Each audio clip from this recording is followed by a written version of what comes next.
ऐसे प्रधानमंत्री होते हैं, ऐसे कृषि मंत्री होते हैं, ऐसा लोकतंत्र होता है, ऐसी न्यायपालिका होती है। कहाँ है न्यायपालिका, मुझे बताइए। हम मनवा के जाएंगे। हमने 65 जीता, 71 जीता, कारगिल जीता। हमारी जीतने की आदत है। आज खड़ा झुके ना, बोले किसानों की बात नहीं। इसी बॉर्डर पे मोदी जी आएंगे। मैं कहता हूँ मोदी जी सरकार नहीं मानेंगे, लेकिन हम मना के छोड़ेंगे वोट की चोट से। जैसे बंगाल में रुका ना, वैसे मनाएंगे। उनको बेहतर भिख मंगे 20-5 साल के बाद कटोरा लेके हमारे पास तो आएंगे।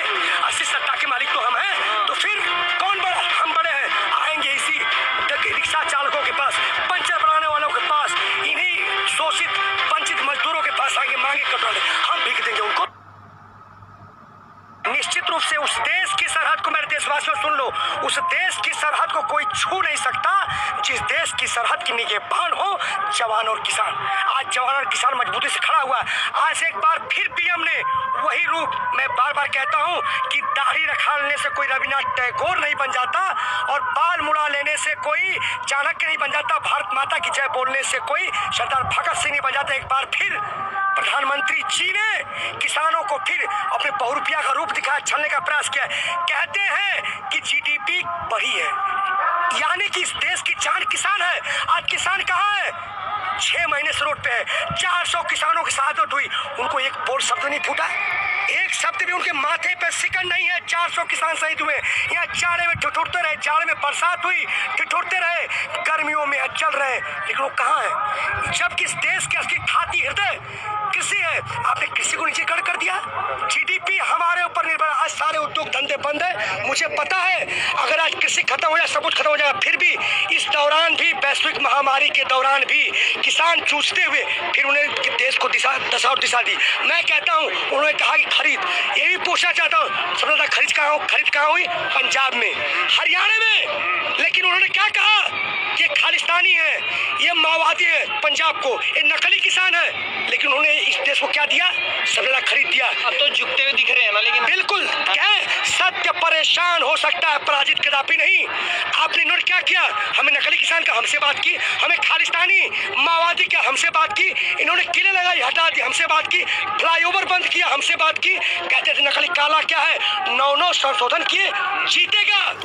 ये हिंदुस्तान का भी हारा नहीं है। मैं बार बार कहता हूँ, जब जब इस देश पर आतताइयों आक्रमणकारियों का जब भी अटैक हुआ है, तब तक भारत एकजुट हुआ है।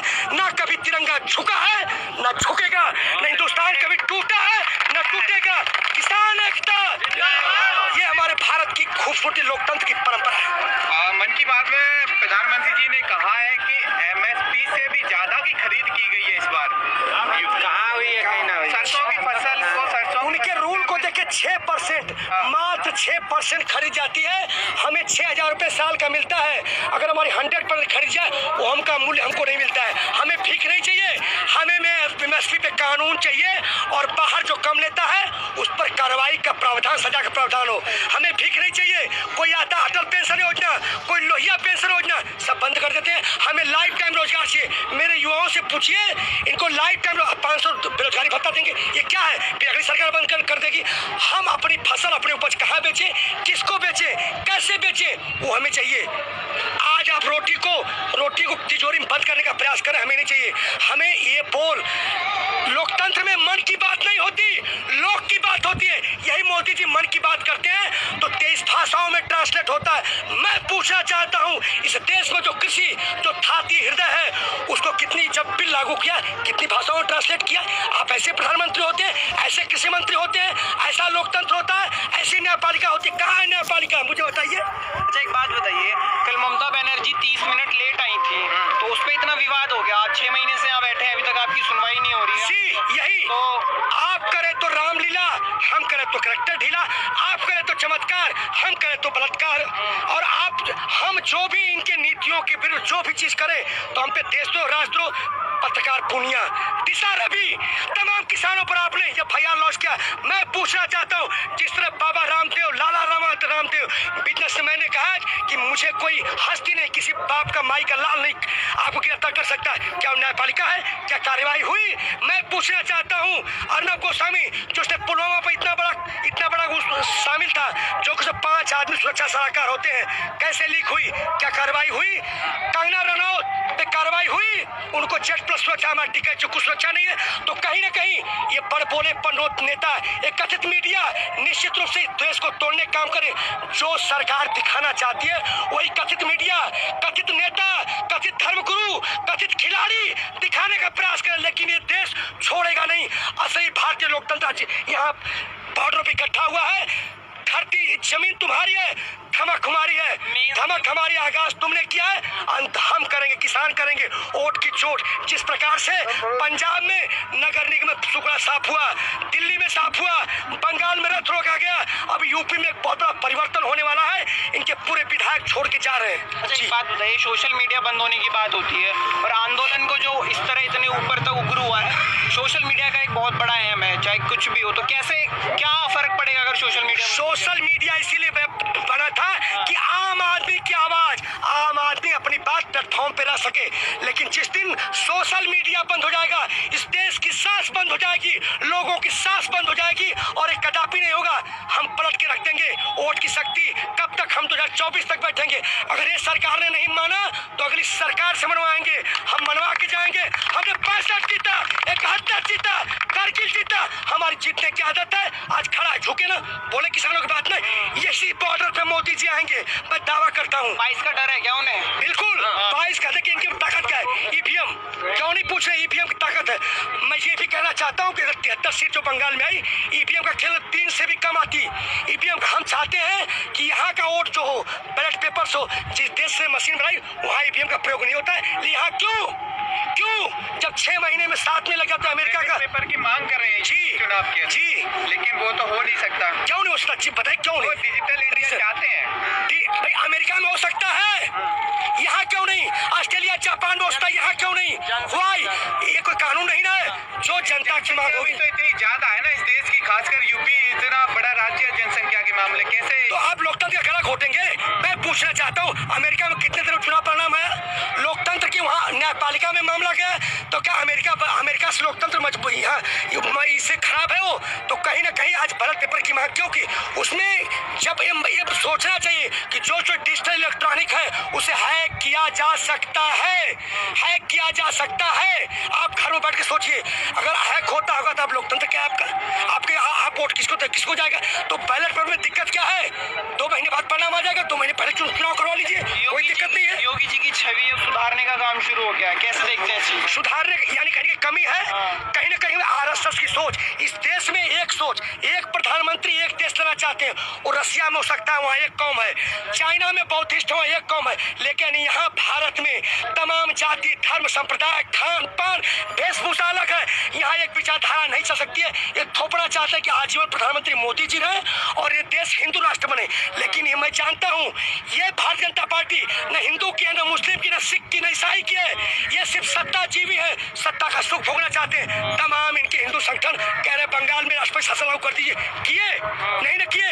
ये किसी की नहीं है, सत्ता जीवी। आज पूरी भारतीय संसद में कहना चाहता हूँ कि जो कारपोरेट घर है उनके हाथों बिक चुकी है। हमारे सामने WTO खड़ा है, पूरा विश्व जो व्यापार संगठन खड़ा हुआ है, यहाँ का व्यापार मंडल खड़ा हुआ, सरकार तो कहीं नहीं है। हम एक बहुत बड़ी लड़ाई लड़ रहे हैं और जीत के दिखाएंगे। भारत हमेशा विश्व गुरु बनता है और बनेगा। आपने हिंदू मुस्लिम की बात करी, NRC लागू हो गया, पता है ना आपको जी? तो जो वो कह रहे थे वो कर रहे हैं और वो हो रहा है, तो कैसे देखते हैं? उन्होंने ये भी कहा था कि आपके आंदोलन की नहीं सुनेंगे, वो आपके इस कानून को वापस नहीं। जी, उन्होंने ये भी कहा था, पंजाब में कहा था 200 के पार, कांग्रेसाई। उन्होंने राजस्थान में भी कहा था, उन्होंने जो है वहाँ भी कहा था, महाराष्ट्र में कहा था, और उन्होंने वहाँ भी कहा था, बंगाल में, जहाँ जहाँ हारे हैं चुनाव, सब जगह 200 पार सरकार बनी उनकी। वोट की ताकत रोक देगी। आज बंगाल में लागू करके दिखाएं, वहाँ किसान सम्मान निधि, वो भीख सरकार की, वहाँ जनता लेना नहीं चाहती। वोट दिया, किसको दिया? मोदी के अगेंस्ट दिया, भारतीय जनता पार्टी के अगेंस्ट दिया। तो कहीं ना कहीं उस रथ को हम रोकेंगे। उस कोई बिल हो जो देश विरोधी है, आम लोग की आवाज को कुचलता हो, दबाता हो, उसको मुखाड़ के फेंक देंगे। वो भिखमंगे हैं। असली लोकतंत्र का मालिक ये जनता जनार्दन है। लोकतंत्र में लोक बड़ा होता है, तंत्र छोटा, जन बड़ा होता है, तंत्र छोटा होता है। ये सिखाएगा और हम बताएंगे कि क्या कानून और क्या नहीं है। उस कानून खींचेगा। यूपी में तो सम्मान निधि का कहीं विरोध नहीं हुआ। बिल्कुल विरोध है, बिल्कुल। किसान जो यहाँ खड़े हुए हैं, पूरी पश्चिमी यूपी पूरा सब विरोध कर रहे हैं, हमें नहीं चाहिए, हमें एमएसपी पे कानून चाहिए और इससे कम पर जो बाहर लेता है उसे सजा का प्रावधान हो। जब तक बिल वापसी नहीं तब तक हर वापसी नहीं।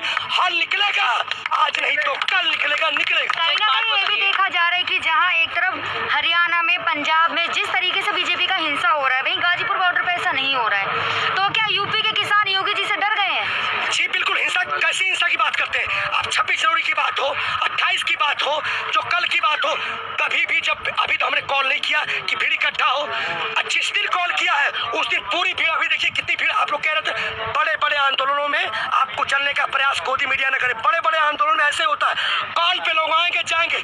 जो तारीख सरकार तय करना चाहती है, जिस टाइम जिस समय बताए, उतने लाखों लाखों करोड़ों लोगों की भीड़ इकट्ठी हो जाएगी इसी पश्चिमी यूपी से। बिल्कुल। अच्छा, एक बात बताइए, कहाँ कमी रह जाती है? इतना लंबा आंदोलन खींच गया, 6 महीने बहुत बड़ा समय होता है, पूरी दिल्ली गिरी हुई है, ऐसी कहाँ कमी रह गई है? अब भी सरकार झुक नहीं रही है। जी, युवाओं से मैं कहना चाहूंगा कि पाप कभी हार नहीं मानता। कंस ने भी नहीं माना, रावण ने नहीं माना, दुर्योधन ने नहीं माना, ईस्ट इंडिया कंपनी अंग्रेजों ने नहीं माना, मुगलों ने नहीं माना। क्या हुआ? इनको हराना नहीं है, इनको जमी दोज करना है। पाप कभी हार नहीं मानता। आपके सामने पाप खड़ा है, अंतिम दम तक हार नहीं मानेगा। हम 2024 तक लड़ेंगे, हम 2040 तक लड़ेंगे, उनको हरा के दम लेंगे। जी आप ये सोच लेना, मैं कहता हूँ मोदी जी सरकार नहीं मानेंगे, लेकिन हम मना के छोड़ेंगे वोट की चोट से। जैसे बंगाल में रुका ना, वैसे मनाएंगे उनको। बेहतर भिख मंगे 20-5 साल के बाद कटोरा लेके हमारे पास तो आएंगे। 80 सत्ता के मालिक तो हम हैं, तो फिर कौन बड़ा? हम बड़े हैं। आएंगे इसी रिक्शा चालकों के पास, पंचर बनाने वालों के पास, इन्हीं शोषित वंचित मजदूरों के पास आएंगे, मांगे कटोरे, हम फेंक देंगे उनको। सत्ता से सवाल पूछते हैं आप। आंदोलन खत्म होने के बाद बहुत कार्रवाइयाँ होती हैं और बहुत लोगों पे केस होते हैं, उस चीज़ का डर नहीं है क्या यहाँ पे? चाह नहीं सुरबाला के गहनों में गूथा जाऊं, ऐ बनमाली मुझे तोड़ उस पद पर देना फेंक जिस पर पद से जाए वीर अनेक। यहाँ हर व्यक्ति अपने सरदार भगत सिंह, अस्तफाकुल्लाह खां चल सकर आजाद है, समझिए। यहाँ आप इनके आवाज को दबा सकते हो, विचारों का नहीं। आप कितना भी FIR कर लें, कितना भी गोलियां चला लें, कितना भी वाटर कैनन छोड़ दे, कितनी भी खाई खोद ले, ये आवाज रुकेगी नहीं। हम उस जो FIR लॉन्च होती है पर्सन, उससे हम डरने वाले नहीं है। ये अपने आप में क्रांतिकारी है।